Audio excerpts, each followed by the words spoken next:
భారతదేశంలోని ప్రధానికందరికీ నాయకులు నమస్కారాలు.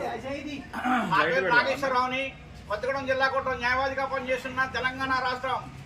ఈ రోజు జరుపుకున్న 26వ దేశం 76వ స్వాతంత్ర దినోత్సవం ప్రకారం మీ అందరూ భారత స్వాతంత్రం రావడానికి చాలా మంది అమరులు రక్తతర్పణ చేస్తే మాత్రమే ఈ స్వాతంత్రం రాగలిగింది.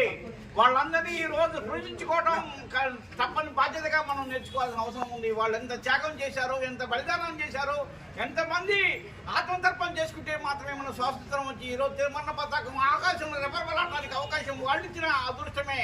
ఆ ఆకాశం వాళ్ళిచ్చిన అదృష్టం ప్రకారంగా తిరుమల పతాకం మనం చక్కగా బతకగలుగుతున్నాం. కానీ ఒక దుర్భాగ్యం మన దేశంలో ఇంకా పాండవం చేస్తూనే ఉంది. అగ్రవర్గాల కిందనే మనం బతుకుతాం అనేది చాలా బాధకరంగా ఉంది. కాబట్టి ఇప్పటికైనా ప్రజాస్వామ్య వ్యవస్థలో రాజ్యాంగంలో రాసిన ప్రకారంగా ప్రతి వాడికి సమాన హక్కు కల్పించిన పూర్తి ప్రభుత్వం మీద ఉంది. అగ్రవర్ణాల ఆధిపత్యం నడుస్తుంది. కాబట్టి ఒకసారి వాళ్ళు కూడా ఆలోచించి బడుగు బలహీన వర్గాలు కూడా చక్కని చేతులు ఇవ్వడానికి వాళ్ళందరూ మనస్ఫూర్తిగా కోరుకుంటూ ఈ శుభాకాంక్షల్లో సమాన మనలంతా ఒకటే అనే ఒక నిదానం మనకు ఉంది. ఆ నిదానం అందరూ పరివర్తన చేయాలని, దేశం అంటే మట్టి కాదు, దేశం అంటే మనసులు అని చెప్పాడు ఆ రోజు గుడిజాల అప్పారావు గారు.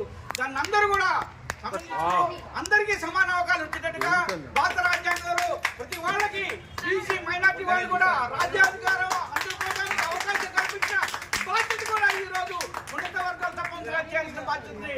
అందుకోసం మీ అందరికీ నమస్కరిస్తున్నా. భారత రాజ్యాన్ని మనం గౌరవించిన బాధ్యత మనకు ఉంది. ఆ రాజ్యం ప్రపంచ దేశాల్లో గొప్ప దేశంగా మనం మాట్లాడుకున్నాం. ఈ భారత రాజ్యాంగం ప్రకారంగా అట్టడుగున వాడు అక్కడే అయిపోయాడు. అక్కడ